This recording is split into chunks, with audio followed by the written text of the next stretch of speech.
If you are like 99.99% of the rest of the adult human population and fear speaking in public, then the next guest on the Comeback Coach podcast has an answer for you. His name is Tyler Foley.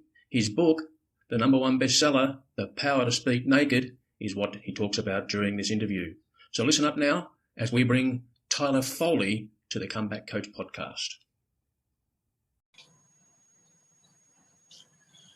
Here's the man himself, Tyler Foley, and I'm so happy to have you on the show on the Comeback Coach podcast. Tyler, welcome and thanks for being with us.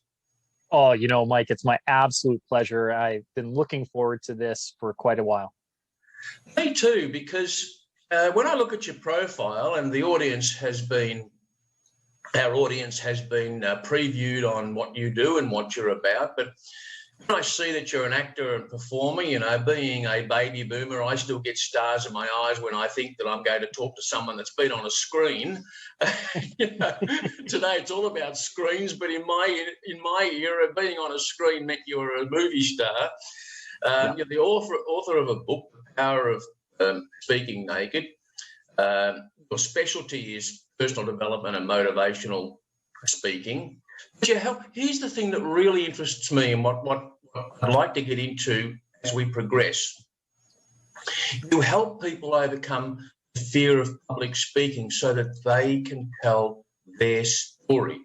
And now I want to hear something about the Tyler Foley story, because I can't believe you're going to tell me that life has been all a bed of roses for you and that it's been a lineup of beer and Skittles. What's the Tyler Foley?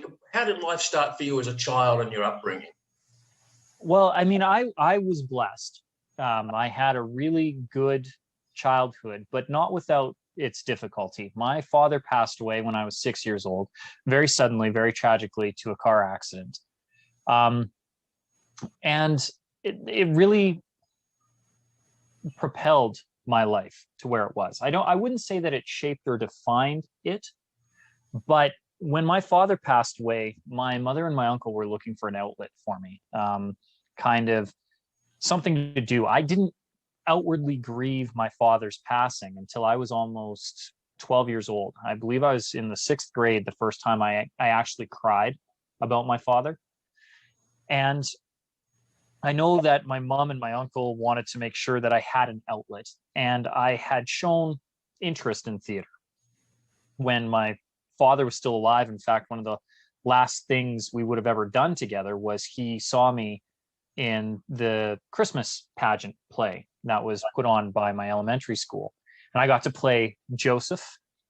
And my Mary and I sat very politely in front of a manger with a baby Jesus doll laid very carefully, very gently. And as the wise men came and gave us our period appropriate wrapped gifts of gold, frankincense, and myrrh, I took these gifts and delicately and gently placed them down on baby Jesus's head.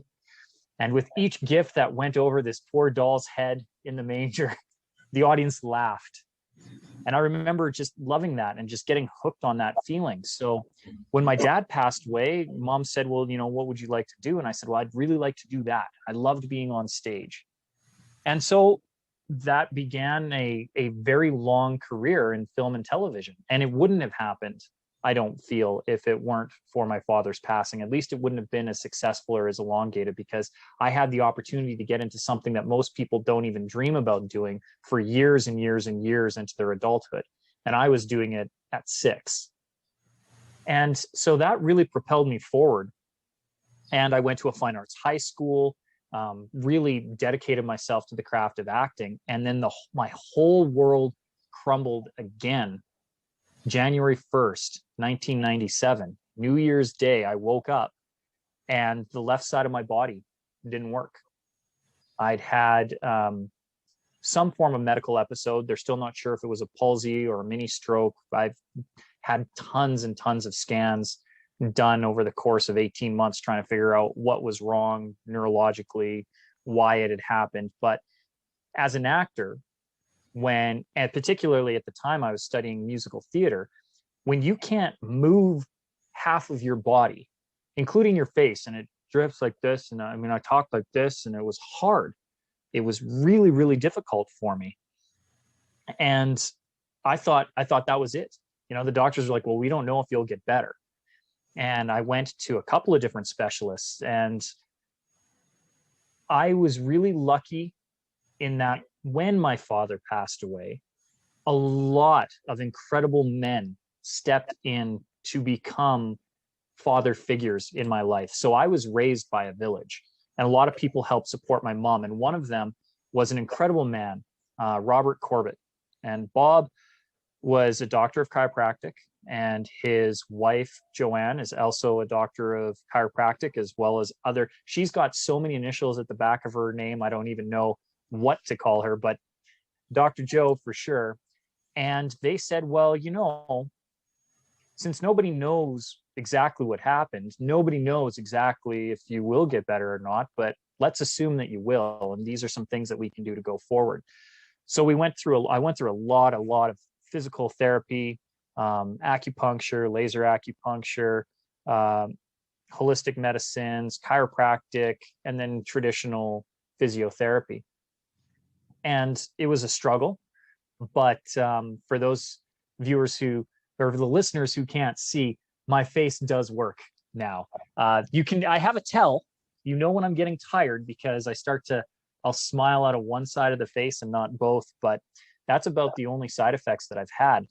But at the time, it was devastating because my whole life was mapped out. I was going to be a film actor. I was going to go to New York or LA, and I was going to be a star. And then my face didn't work. And how do you be an actor when your face doesn't work? Well, you put in the work. And so I did. I invested myself, and I really pushed through that. And subsequently, I was able to have a very, very good career that spanned 2 decades. And, it doesn't take a long search in IMDb to see that I got to do some really, really cool shows and meet some really incredible, famous actors and do some just really neat things with my life. So it was a blessing. And again, everything happens for a reason.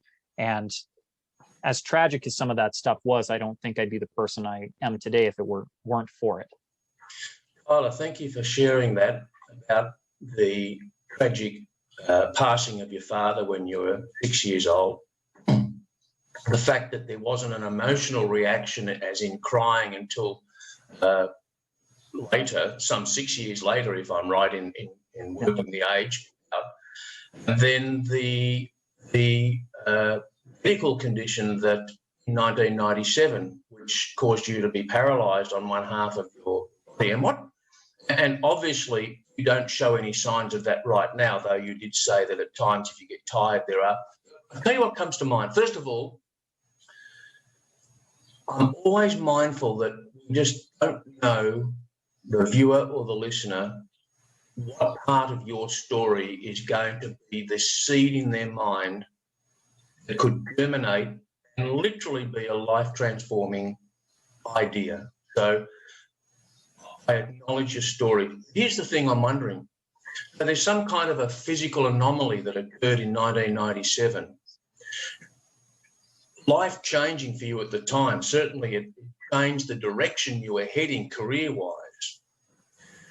And you said you put in the work, you went through all the tests, you worked with the medical and physical therapy helpers, and you described it as a physical thing.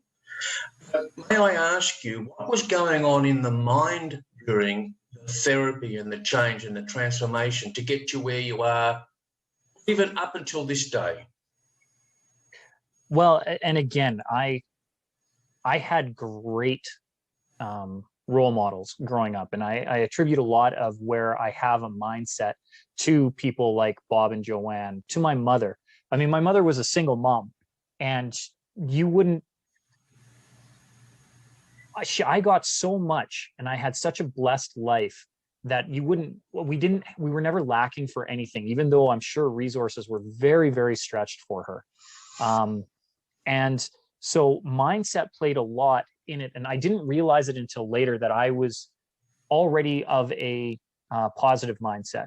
So when they were telling me that I may never get better, I was like, well, you don't know. And I had the support of Bob saying, well, we don't know anything. So we don't know that you won't get better, but we don't know that you will get better. Well, let's assume the best, right? Assume the best. What is the outcome that you want? What is the ultimate goal here? And that was for me to fix myself to a point where I could go and chase and pursue that dream. Now, I had to drop out of the show that I was in at the time.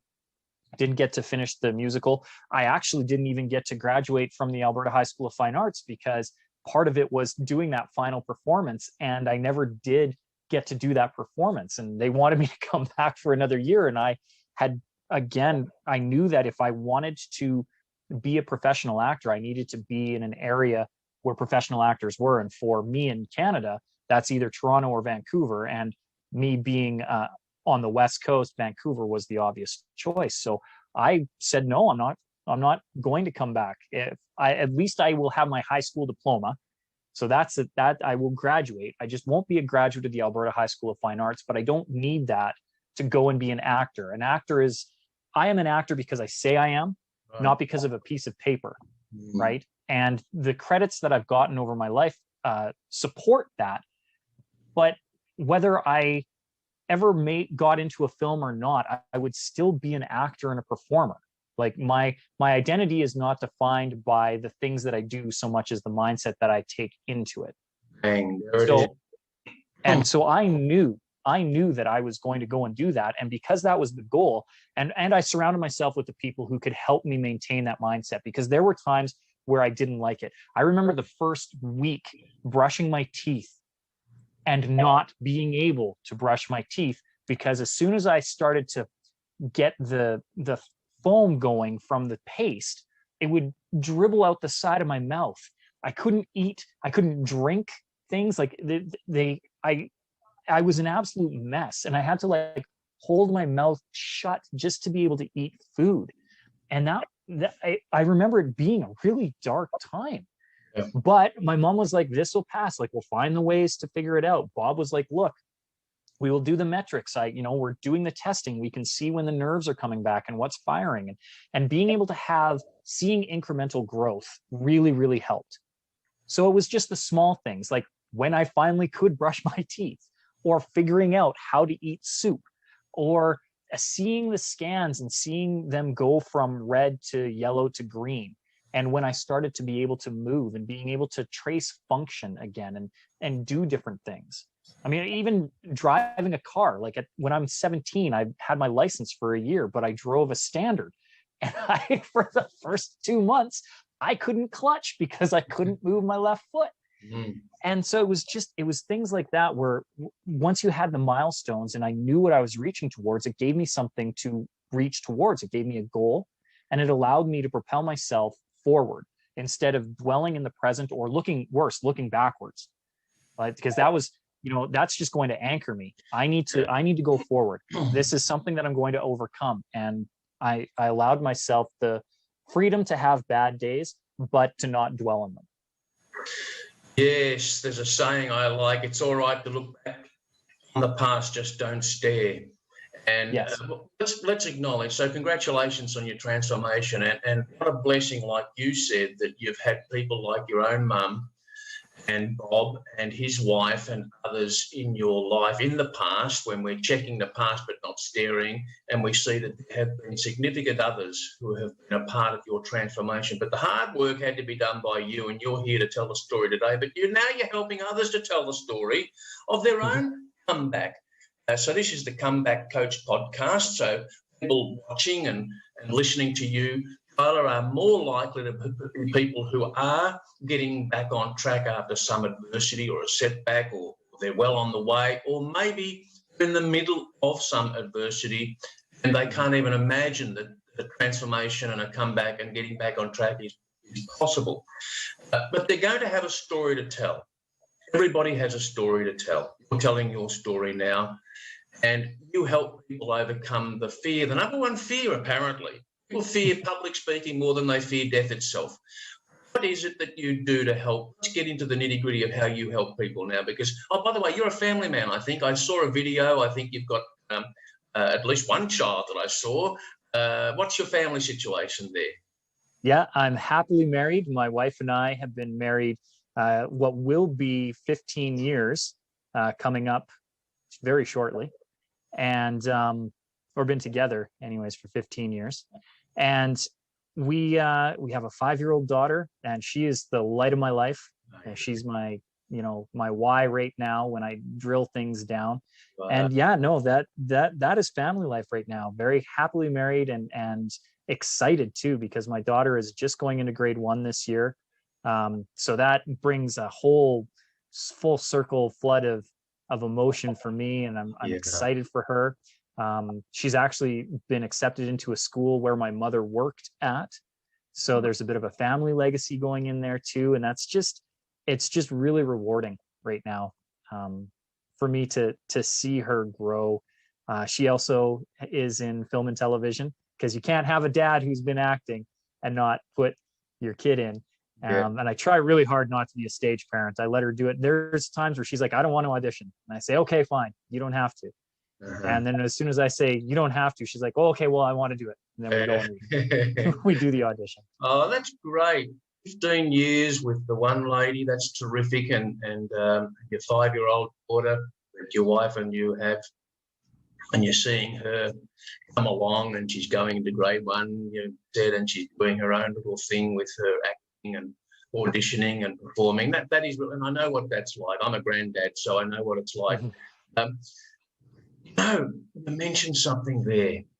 There's a soundbite there, and you said that's my why, and it hooks into the mission and the purpose. And so, all right, let's get down to this subject of helping people overcome fear of public speaking. Or let's be more specific to our audience: overcoming the fear of telling your comeback story, because there will be people who don't even know it yet, but they will have a story that they can tell if they choose to, and help and inspire others who are going through perhaps what they've already been through and come through on the other side. So let us have it, Tyler. Tell us your whole story about how you help people. What's it all about helping people in public speaking?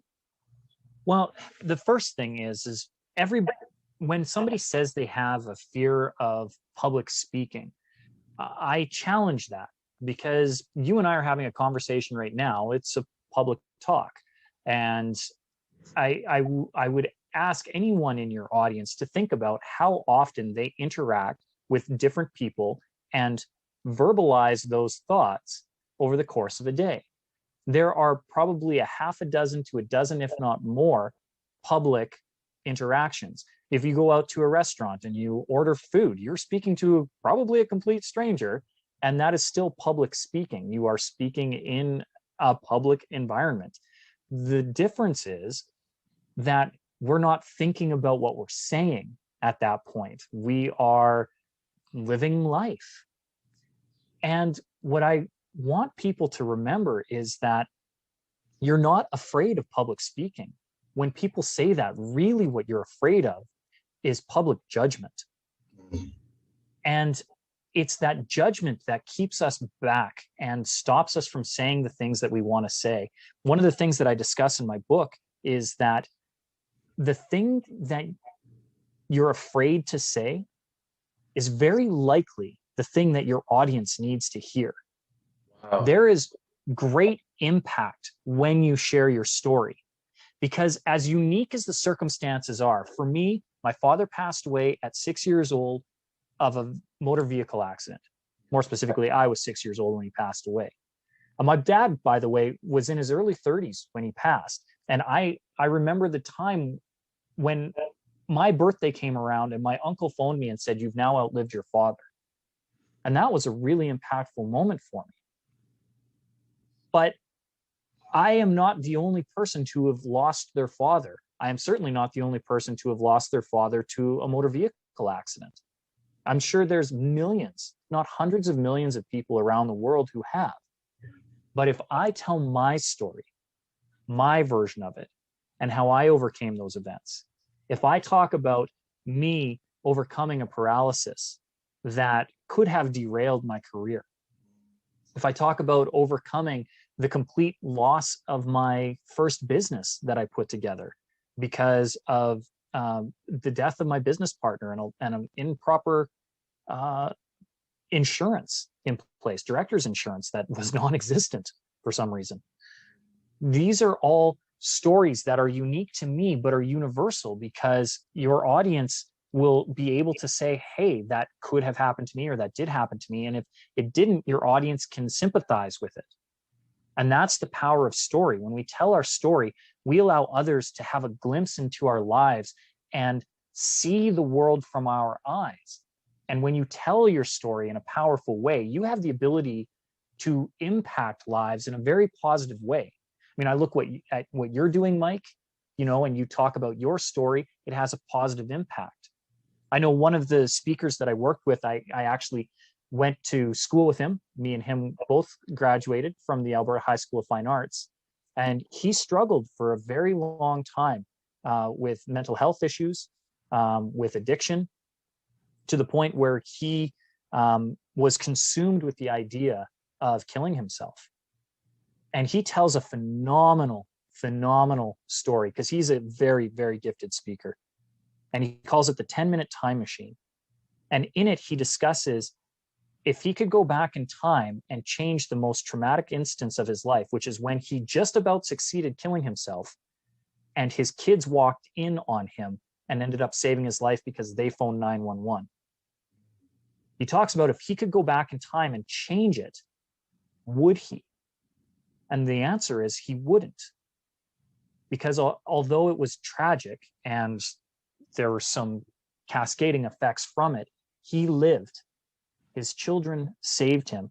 And fast forward a few years later, his relationship with his children, which was almost non-existent at the time, because he wasn't even supposed to be seeing them at that time, is stronger now than it ever was because he got a second chance. Yeah. It was a wake-up call for him and he got a second chance. Now, when he tells this story, it's so impactful because he does it in a way that is charming. I mean, people laugh 1 minute, cry another minute. They're on board with him. Like he does such a phenomenal job of telling it. But when he tells it with purpose. And I know that we were at an event a few years ago called Life by Design, and we were both speaking. He was the keynote presenter and he went last and I went just before him. And I kind of did my talk about, dreams and goal setting. And then he came on to give this presentation. And in the audience, there was a woman who had been gifted a ticket to Life by Design and had every intention of going just to be polite and had already mapped out her final day, which was to be the day after the event. And when Jared came up to speak, it changed her because it suddenly opened her eyes. Yeah. And she went and she said, no, not. And she went and she reached out to him and then she got some support and some help. And then a year later, she applied to be a speaker at Life by Design, went on, told her story. And in the audience, not one, not two, but 3 people were in various stages of contemplation of the end of their life. And at that point, they reached out to her. And now you have a ripple effect. Yes. And that's the power of story. So, and the thing is, everyone has a story.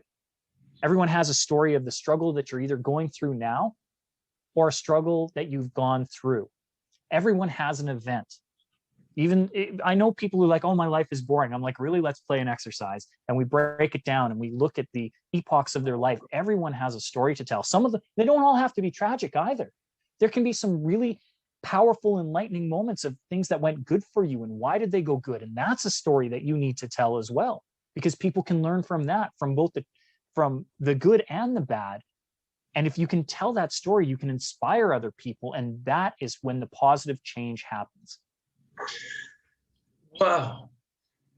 I am tingling with energy at the moment hearing you tell that story and sharing that, because there's so many things happening in what you've just told.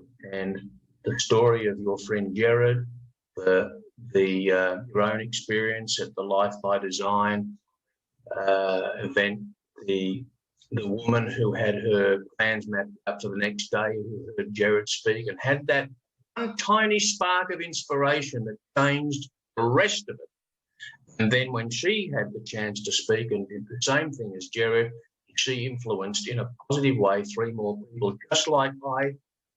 The reason I'm tingling now is because I'm, without going all woo-woo on you, Tyler, and the audience right now, but I'm right into the woo-woo, yet I've got my 2 feet very firmly planted on the ground, I can assure you. But I've got some woo-woo happening here right now, and I just know it, that there's somebody listening to you, watching you, Tyler, who is going to be inspired positively in the same way, and I'm so happy and grateful for that. All right, so let me play on the flip side, okay? Let's say we've got someone who's skeptical, someone who's right now plagued by more negativity than positivity. They hear you say what you say and they think to themselves, well, that's all right for you, Tyler, that's all right for your mate Jared. You're trained performers. Getting up on stage in front of a sea of people that I don't know doesn't frighten you. It frightens the shit, excuse me, out of me. I don't think I can do it. What do you say to that person? Well, I say that you can. And if you look through that story, we inspired somebody who was not a speaker, who then knew innately that she needed to tell that story because it literally saved and changed her life. And Jared did all the work, right? He gave his presentation and it changed her, but then she went and spoke and changed and saved 3 lives. And I don't know how many countless others beyond that. That just happens to be the exact chain of events that I have seen. Yeah. And I've worked with countless charities and speakers and entrepreneurs and just general people who need to get over this fear, and sometimes crippling fear of public speaking. One of my clients early on, Amy, is a brilliant psychologist. And I mean brilliant psychologist. And she has interactions with people daily. That's her job. When we were first working together, I'm like, well, you talk to these people. And she's like, yeah, but they talk to me. And then I just have to give advice. I just have to be a really good listener and give advice. So they're talking to me, so it takes the pressure off. When I have to go up and present and be somebody, I can't. I said, well, first of all, you don't need to be somebody. You need to be you. Yeah. And nobody does you better. And not only is my friend Amy a brilliant psychologist, she's also stunningly beautiful. It's not fair to be that smart and that good looking. And I said, you have, and she's nice. She's such a pleasure and a joy to hang out with. She's so instantly disarming that you of course she's an incredible psychologist because you just want to unburden yourself to her. You just open up. And I said to her, you have so many gifts going for you. Just tell your story. Just give your idea. So at the time she had this brilliant idea. And this is 8 to 10 years ago, where she wanted to do shock virtual therapy. And I don't mean shock therapy. I mean, surprise, virtual therapy. We talk about it in the context of 2021, and it doesn't seem that obscure an idea. But 8 years ago, they told you if you couldn't physically touch the session that you were in and be in that it didn't have the same effect, that you couldn't build a rapport, that you needed to be and maintain a physical space so that, for the safety and blah, blah. There was a whole bunch of rationale behind why you had to conduct these sessions face to face. And she said, well, we can do face to face. We have so many people who need help that can't, because of their physical distance, can't get to us. And she cited things like reservations or remote communities where your nearest professional may be a 5-hour flight away. And those are the people who need help the most. So why wouldn't we make this available, at least to trial it out? But she would freeze up whenever she was in front of a board or in front of investors, because she had built up this thing in her head where they were somehow better than her. And I'm like, no, you are the one with the genius idea. Go in and passionately talk about it. Tell a story. And that's where we got into the story. Like, tell about a time where it could work, or if you had it where it would have made a difference, or why you think this is important. Like, let's dig down into your why and really drive through that message. And we'll tell a powerful story around it. And so she did. She talked about how, you know, she had tested these things and the feedback that she was getting, and she wanted to get it approved and licensed and show it. And she needed funding for it. And that's all she needed, was just the funding so that she could get the grants and the permits and the permission to go and do this as a real thing. And she was terrified. Like, she would shake, she would tremble. She didn't want to do it. And I finally made her go on and do Facebook Lives. I said, you're going to do one Facebook Live a day for a week, just to talk. And she's like, well, what if people are watching? I said, nobody ever watches Facebook Lives. Don't you worry about it. And so she got on and she did the lives. And sure enough, the first couple, nobody watched, and she just got used to talking to a camera. And then a few people popped on and said, hey, and they were really supportive of what she was saying. And suddenly it wasn't so terrifying because she just did it. She just exercised the muscle. Eventually, she was able to raise over $1 million for this project. And now she's at the forefront of it, right? Wow. She's, when people are like right now in this 2020 and 2021, the need for remote virtual counseling is exponential. And she was ahead of the curve because she had the vision and because she was able to say it. If she'd have kept it back, I don't know where her counseling practice would be. She has over 40 counselors that work under her that she's trained to do the remote thing. They were on top of it. As soon as it came out, they were able to rapidly help people when they needed it most. Oh, how satisfying that must be for you, that you played that part in helping Amy go from one side of the chasm to the other, build a bridge for her, and there she is now. She got $1 million in funding. She's got 40 people working with her, under her, or however that structure works. I'm wondering right now, because I think the person who's watching or listening to you right now might be thinking, gee, I really want to know a bit more about Tyler Foley and what he does. Where can I go online? And so is there a site that you'd like people to visit to see more about you? Absolutely. If anybody needs to know more, if you want to overcome the fear of public speaking, all of my information is on SeanTylerFoley.com. And Sean is spelled the proper Irish way, SeanTylerFoley.com. For all of your listeners who, if they want, I have a link up in the upper right corner. So if they click on the upper right and click the button that says the method, it's a free download. It's 5 insider tips that I learned over the course of 35 years, and it will help them get over the stigma of public speaking and start to maybe unlock some of that inner storytelling so that they can really engage an audience and make a difference with their story. Wonderful. I'll put the website SeanTylerFoley.com in the show notes, and then as you've just described, they need to explain what they need to do. Well, what a pleasure this has been speaking with you, Tyler. I was looking forward to this conversation because I was starstruck. I didn't even have to look at what movies or shows, where your name appears in credits, and I want a digital autograph, all right? I insist. I can't take no for an answer. Get it to me. However you get it to me, all right? I'll do you one better, Mike. Yeah.